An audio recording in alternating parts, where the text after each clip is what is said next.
continuing on with our discussion about what technology is and how it really is affecting life as we know it right now. We need to understand that we are engulfed within technology, and that it is not anything new. Okay, it's not anything new. Like I said earlier with the hand axe, that is an old technology. Okay, one of the most original technologies. But we are so engulfed in it that it's actually in our vocabulary, and the way we describe places and times is based on technology. For example, right now, some of the easiest ways to describe is you have your industrialized nations versus your developing. Okay, the ones that have a lot of technology versus the ones that have very little. And so that terminology and that mindset is what makes technology a part of us. Okay, and we even break down different eras of time where we have based on the technology, whether it be the Bronze Age, okay, with the idea of almost everything, or the most prolific metal they use, where they built all their tools, was made out of bronze. Okay, versus one of the ages we're in now, the information age, just shows on where our technology is at the time. And so we really have to understand that technology is not a new concept, and that is a part of us, and we use it every day, all day long.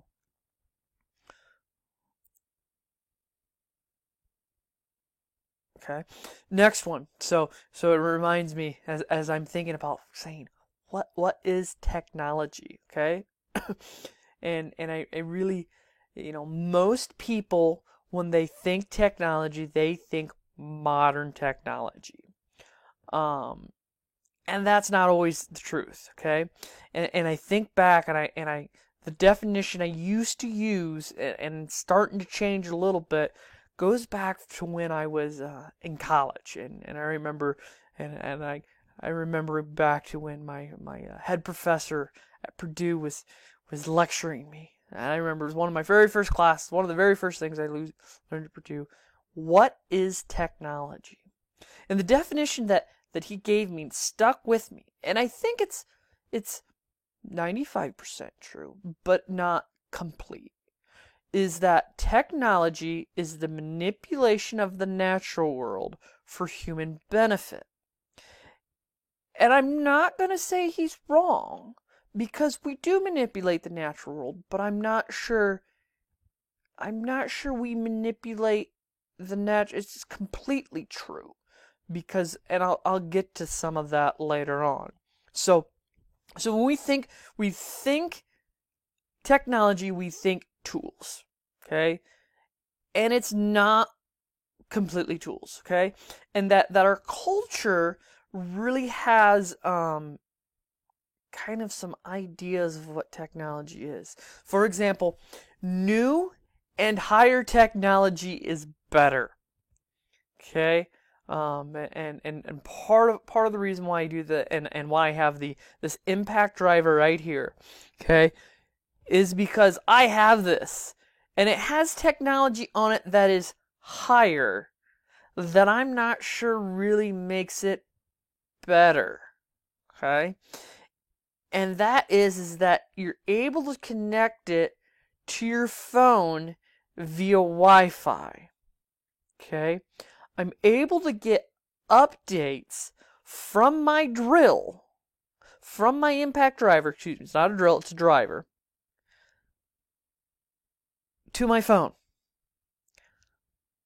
Yes, it is a technology, but is it a useful technology? Just because it does it make it a better tool? I'm going to leave that to you.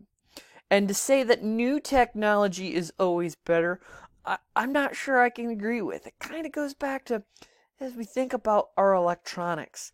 Um, you hear about our electronics, and we can think about how our TVs have gotten smaller and smaller and smaller because materials and processes have gotten better and better and better. But when we look at TVs, we have to look at different aspects of it, and that um, uh, it isn't necessarily better because one of the things is they don't make it like they used to. There's truth to that. We make things that are much more exposable, exposable. We can remove, and that's not necessarily a bad thing because the price and availability has increased, and so things are cheaper because we've changed processes. And so, um, but I'm not gonna say it is always better because one of the days of you being able to go wrench into your car and fix it mechanically are over. You gotta go hook up a computer to it and have somebody tell you what's wrong via the computer. Um, and another part of how technology and tools are so ingrained in our culture is we romanticize over inventors. Okay, we all want to be inventors. We want to create the next great thing. When I think of the inventors, you learn about them and you hear about how great and wonderful they are. Whether it be in two of the bigger ones, Da Vinci or Edison. We romanticize. We think they're great. We talk excellent about them, but they haven't necessarily created anything that is better. They've created objects that work in a system because the system matters. The system matters on the technology. And so because we have a system right now of international travel, that technology is supposedly better. But yet we're here now at home sick or trying not to get sick. And so we have to socially distance and completely uproot life for who knows how long. I've heard estimates of 8 weeks to 3 to 4 months. And so are the systems necessarily better? Okay? And that as we look at history, as you look back in history and the civilizations and the life of everybody, you cannot separate them from their technology. You cannot separate them. Their way of life is all dependent on what technology they use at the time and how they use it. And so it's peculiar that when we try to differentiate the two, okay?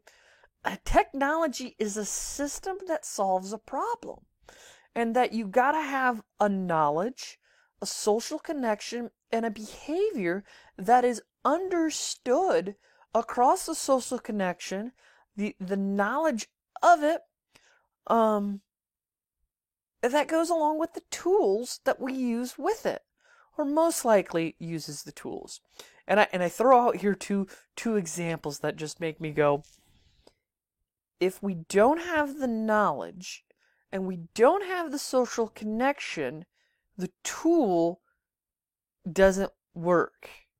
Okay, the tool doesn't work. And we both got these tools here. So I don't know if you know what these I think you have a general idea what these tools are. These are shovels. Yeah, they're shovels. And if I asked you to go dig a hole with either one of these shovels, if you don't have the knowledge about these shovels, your behavior is going to be weird. Because if you handed me one of these shovels and asked me to go dig a hole, I'm probably going to laugh at you and ask you if I can actually have a shovel that you can dig a hole with. Because neither one of these shovels are designed to dig holes. Okay?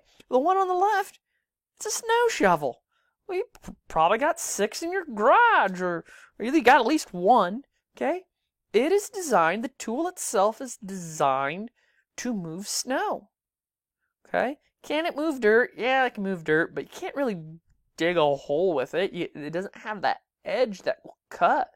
You'll break the snow shovel right here any day before you break the ground. And so without the knowledge of what this tool is and how it behaves, can't necessarily do that, can't solve the problem. It can't complete that web. Where this one here is, I've heard it called a scoop or a grain shovel. You can move dirt, a lot of dirt, real quick, real simple. And you can scoop and fling grain all day long with this. And people that are good with one of those, you can get real precise. You can throw grain 5 feet away into a 5-gallon bucket. But you can't dig a hole with it. I mean, unless you come at it from the side. So to really say that these tools in themselves are able to solve problems, no, you gotta have a better tool.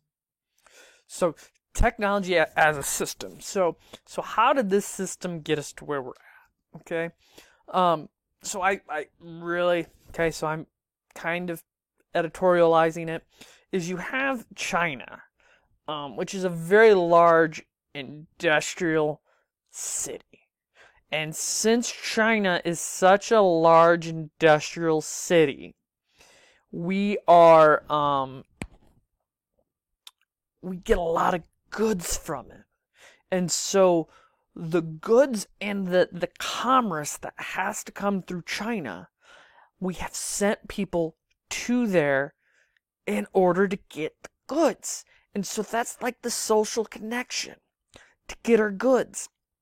And so because of the communication and the travel is where the virus has spread, okay? And with the behavior that this allows it to spread. You know, for example, 100 years ago, before flight, this wasn't an issue. We didn't travel to China for a week because it took you months to get there because you rode on a boat. And so that behavior change is where we led to a bigger discrepancy and a bigger issue. The next one is we run into issues with that we have a larger knowledge and a different social connection where we're able to isolate ourselves and yet still get progression through it because of our technology that solves the problem. Okay? We have a problem that we have a easily spreadable disease or virus that can kill part of the population. But if the healthy group is able to use its social connection and knowledge and change some of its behavior, manipulate its technology, we're able to prevent the pandemic from getting bigger. And so that's where this really is coming, this technology, this system that we're able to use, such as e-learning, can actually be good. But one thing that really has to occur is our students have to change their behaviors, because e-learning there's a point of no gain. And I'm finding what I find with high school students is we don't gain anything. You guys aren't ready to learn in this manner. And so really, for this to be truly successful, you have to change your behavior. And that is what the quarantine is about, changing behavior and the social, physical, social connection. Hey, I'm coming back at you in a few.